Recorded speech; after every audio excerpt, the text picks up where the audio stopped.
जय श्री कृष्ण। राधे कृष्ण। ओम नमो भगवते वासुदेवाय। चौथे श्लोक में आए अर्जुन के प्रश्न के उत्तर में भगवान ने अपने जन्म की दिव्यता का वर्णन आरंभ किया था। अब अपनी ओर से निष्काम कर्म कर्मयोग का तत्व बताने के उद्देश्य से अपने जन्म की दिव्यता के साथ साथ अपने कर्म की दिव्यता को जानने का भी महत्व बताते हैं।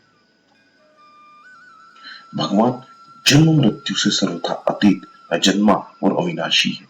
उनका मनुष्य रूप में अवतार साधारण मनुष्य की तरह नहीं होता। वे कृपा पूर्वक मात्र जीव का हित करने के लिए स्वतंत्रता पूर्वक मनुष्य आदि के रूप में जन्म धारण की लीला करते हैं। उनका जन्म कर्मों के परवश नहीं होता। वे अपनी इच्छा से ही शरीर धारण करते हैं। भगवान का साकार विग्रह जीवों के शरीर की तरह हाड़ मांस का नहीं होता। जीवों के शरीर तो पाप पुण्यमय, अनित्य, रोगग्रस्त, लौकिक, विकारी, पांचभौतिक और रजवीरी से उत्पन्न होने वाले होते हैं। पर भगवान के विग्रह पाप पुण्य से रहित, नित्य, अनामय, अलौकिक, विकार रहित, परम दिव्य और प्रकट होने वाले होते हैं। अन्य जीवों की अपेक्षा तो देवताओं के शरीर भी दिव्य होते हैं, पर भगवान का शरीर उनसे भी दिव्य, अत्यंत विलक्षण होता है, जिसका देवता लोग भी सदा ही दर्शन करते रहना चाहते हैं। भगवान जब श्री राम तथा श्री कृष्ण के रूप में इस पृथ्वी पर आए, तब वे माता कौशल्या और देवकी के गर्भ से उत्पन्न नहीं हुए। पहले उन्होंने अपने शंख चक्र गदा पद्मधारी स्वरूप का दर्शन देकर फिर वे माता की प्रार्थना पर बालक रूप में लीला करते लगे। भगवान श्री राम के लिए गोस्वामी तुलसीदास जी ने कहा है, वो श्री कृष्ण के लिए भी आया है। माता देवकी ने कहा, विश्वात्मान शंख चक्र गदा और पद्म की शोभा से युक्त इस चार भुजा वाले अपने अलौकिक दिव्य रूप को अब छिपा लीजिए। तब भगवान ने माता पिता के देखते देखते अपनी माया से तत्काल एक साधारण शिशु का रूप धारण कर लिया। जब भगवान श्री राम अपने धाम पधारन लगे, तब वे अंतर ध्यान हुए। जीवों के शरीर की तरह उनका शरीर यहाँ नहीं रहा, प्रत्युत वे इसी शरीर से अपने धाम चले गए। महामती भगवान श्री राम ने पितामह ब्रह्मा जी के वचन सुनकर और तदनुसार निश्चय करके तीनों भाइयों सहित अपने उसी शरीर से विष्णु तेज में प्रवेश किया। भगवान श्री कृष्ण के लिए भी ऐसी ही बात आई। धारणा और ध्यान के लिए अति मंगल रूप अपनी लोकाभिराम मोहिनी मूर्ति को योग धारणा जनित अग्नि के द्वारा भस्म किए बिना ही भगवान ने अपने धाम में सशरीर प्रवेश किया।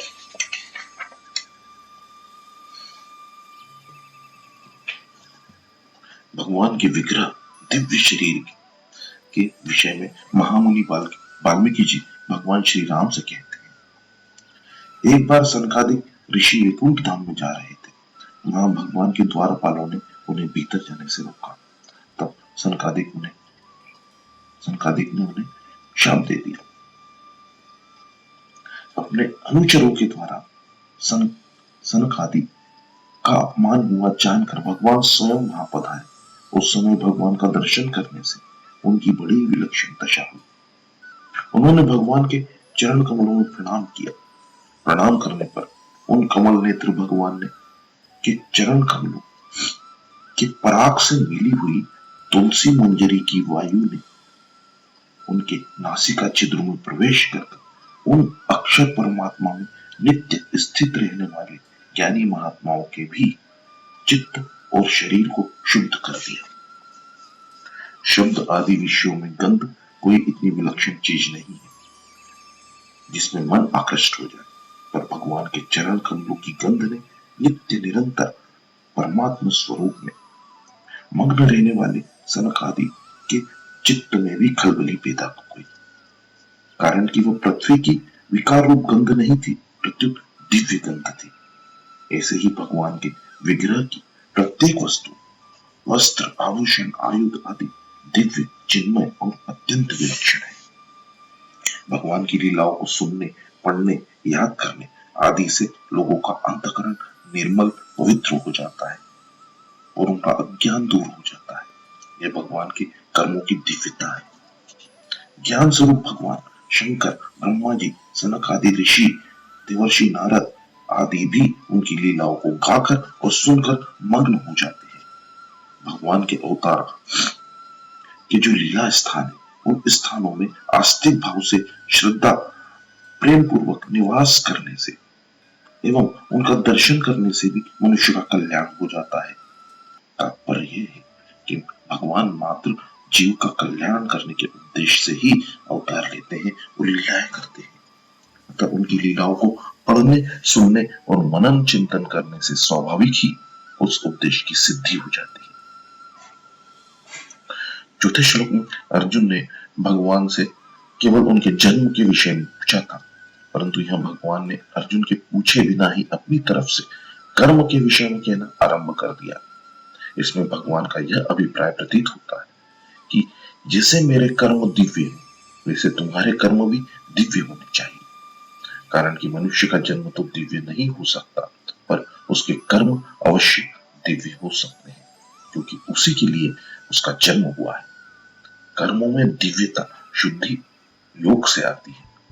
जो कर्म बांधने वाले होते हैं, उनमें दिव्यता आने से वे ही कर्म मुक्ति देने वाले हो जाते हैं। कर्म दिव्य, फलेच्छा, ममता, आसक्ति से रहित होने पर कर्ता एक तो उन कर्मों से बंधता नहीं, दूसरे वो पुराने कर्मों से भी बंधता नहीं, मुक्त हो जाता है, और तीसरे उसके द्वारा होने वाले कर्मों से दूसरों का भी हित स्वतः होता रहता है। गंभीरता पूर्वक विचार करके देखें तो उत्पत्ति विनाशशील वस्तुओं के साथ अपना संबंध मानने से कर्मों में मलिनता आती और वे बांधने वाले होते हैं। विनाशी से अपना संबंध मानने से अंतःकरण, कर्म और पदार्थ तीनों ही मलिन हो जाते हैं, और विनाशी से माना हुआ संबंध छूट जाने से तीनों स्वतः पवित्र हो जाते हैं। अतः विनाशी से माना हुआ संबंध ही मूल कारण है। अजन्मा और अविनाशी होते हुए तथा प्राणी मात्र का ईश्वर होते हुए भी भगवान मात्र जीव के हित करने के लिए अपनी प्रकृति को आधीन करके स्वतंत्रता पूर्वक युग युग में मनुष्य आदि के रूप में अवतार लेते हैं। इस तत्व को जानना अर्थात दृढ़ता पूर्वक मानना भगवान के जन्मों की दिव्यता को जानना है। संपूर्ण क्रिया को करते हुए भी भगवान अकर्ता ही है, अर्थात उनमें करने का अभिमान नहीं है और किसी भी कर्म फल में उनकी स्पृहा फलेच्छा नहीं है। इस तत्व को जानना भगवान के कर्मों की दिव्यता को जानना है। जैसे भगवान के जन्म में स्वाभाविक ही मात्र जीवों की हितैषीता और कर्म में निर्लिप्तता है, ऐसे ही मनुष्यों में भी जीव मात्र की हितैषीता और कर्म में निर्लिप्तता आना ही वास्तव में भगवान के जन्म और कर्म के तत्व को जानना है। भगवान को त्रिलोकी में न तो कुछ करना शेष है, न ही कुछ पाना शेष है, फिर भी वे केवल जीव मात्र का उद्धार करने के लिए कृपा पूर्वक इस भूमंडल पर अवतार लेते हैं और तरह तरह की अलौकिक लीलाएं करते हैं। उन लीलाओं को गाने से, सुनने से, पढ़ने से तथा उनका चिंतन करने से भगवान के साथ संबंध जुड़ जाता है। भगवान से संबंध जुड़ने पर संसार का संबंध छूट जाता है। संसार का संबंध छूटने पर पुनर्जन्म नहीं होता, अर्थात मनुष्य जन्म मरण रूप बंधन से मुक्त हो जाता है। वास्तव में कर्म बंधन कारक नहीं होते। कर्मों में जो बांधने की शक्ति है, वह केवल मनुष्य की अपनी बनाई हुई कामना है। कामना की पूर्ति के लिए राग पूर्वक अपने लिए कर्म करने से ही मनुष्य कर्मों से बंध जाता है। फिर ज्यों ज्यों कामना बढ़ती है, त्यों त्यों वो पापों में प्रवृत्त होने लगता है। इस प्रकार उसके कर्म अत्यंत मलिन होने लग जाते हैं, जिससे वह बारंबार नीच योनियों और नरकों में गिरता रहता है। परंतु जब वह केवल दूसरों की सेवा करने के लिए निष्काम भाव पूर्वक कर्म करता है, तब उसके कर्मों में दिव्यता, विलक्षणता आती चली जाती है। इस प्रकार कामना का सर्वथा नाश होने पर उसके कर्म दिव्य हो जाते हैं, अर्थात बंधन कारक नहीं। फिर उसके पुनर्जन्म का प्रश्न ही नहीं उठता। नाशवान कर्मों से अपना संबंध मानने के कारण नित्य प्राप्त परमात्मा में अप्राप्त प्रतीत होते हैं। निष्काम भाव पूर्वक केवल दूसरों को हित के लिए संपूर्ण कर्म करने से मात्र कर्मों का प्रभाव केवल संसार की तरफ हो जाता है और नित्य प्राप्त परमात्मा का अनुभव हो जाता है। जीवों पर महान कृपा ही भगवान के जन्म मरण में कारण है। इस प्रकार भगवान के जन्म की दिव्यता को जानने से मनुष्य की भगवान में भक्ति हो जाती है।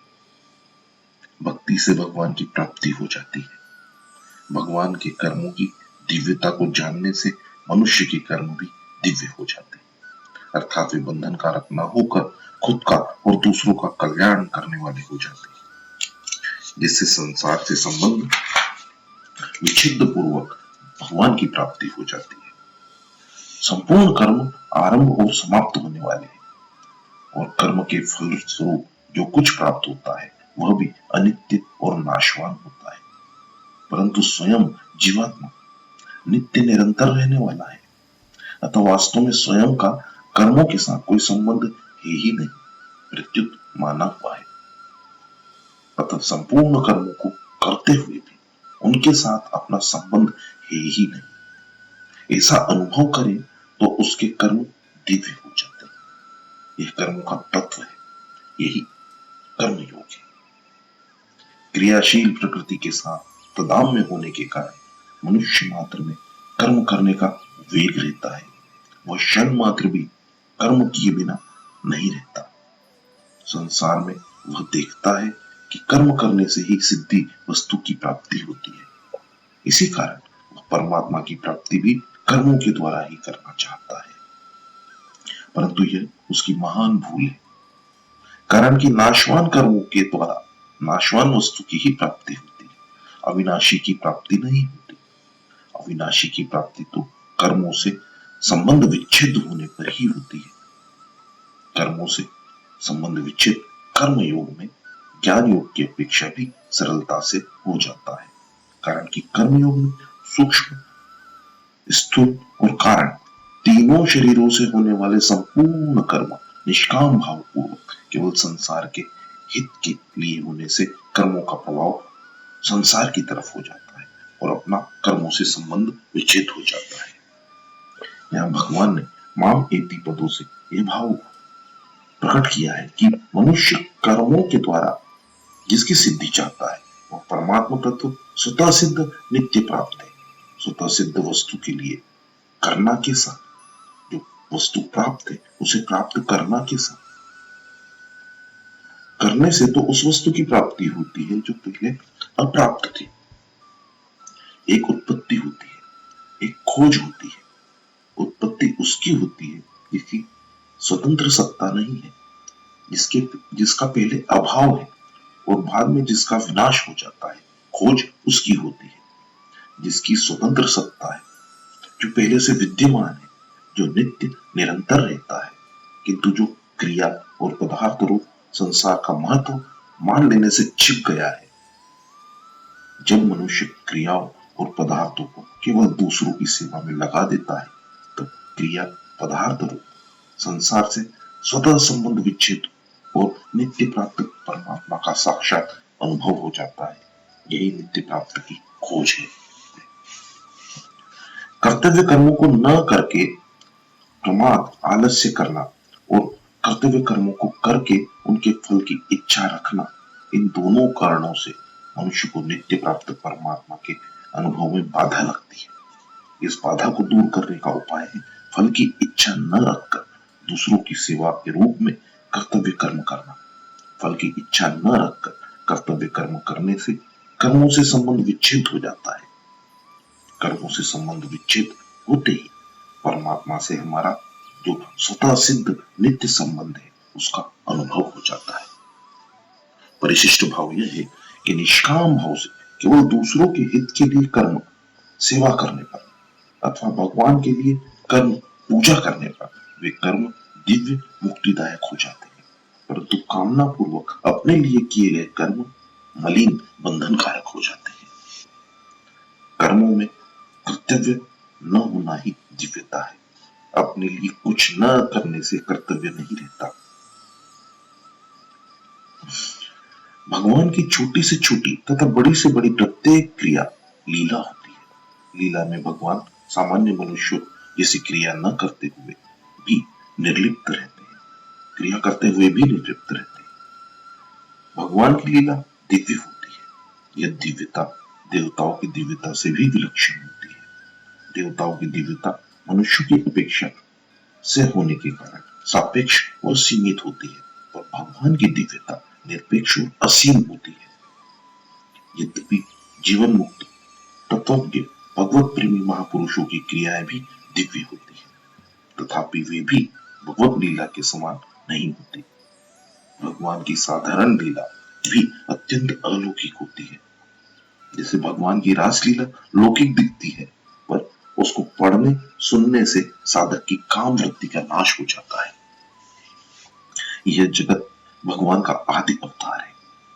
तात्पर्य यह है कि भगवान ही जगत रूप से प्रकट हुए हैं, परंतु जीव ने भोग आसक्ति के कारण जगत को भगवत स्वरूप से स्वीकार न करके नाशवान जगत रूप से ही धारण कर रखा है। इस धारणा को मिटाने के लिए साधक को दृढ़ता से ऐसा मानना चाहिए कि जो दिख रहा है वह भगवान का स्वरूप है और जो हो रहा है वह सब भगवान की लीला है। ऐसा मानने से स्वीकार करने पर जगत जगत रूप से नहीं रहेगा और भगवान के सिवाय कुछ नहीं है इसका अनुभव हो जाएगा। दूसरे शब्दों में संसार लुप्त हो जाएगा और भगवान केवल भगवान रह जाएंगे। कारण कि प्रत्येक वस्तु तथा व्यक्ति को भगवान का स्वरूप और प्रत्येक क्रिया को भगवत लीला मानने से भोग आसक्ति राग द्वेष नहीं रहेगी। भोग आसक्ति का नाश होने पर जो क्रियाएं पहले लौकिक दिखती थी वही क्रियाएं अलौकिक भगवत लीला से दिखने लगेगी, और जहां पहले भोग आसक्ति थी वहां भगवत प्रेम हो जाएगा। भगवान जैसा रूप धारण करते हैं उसी के अनुसार लीला करते हैं।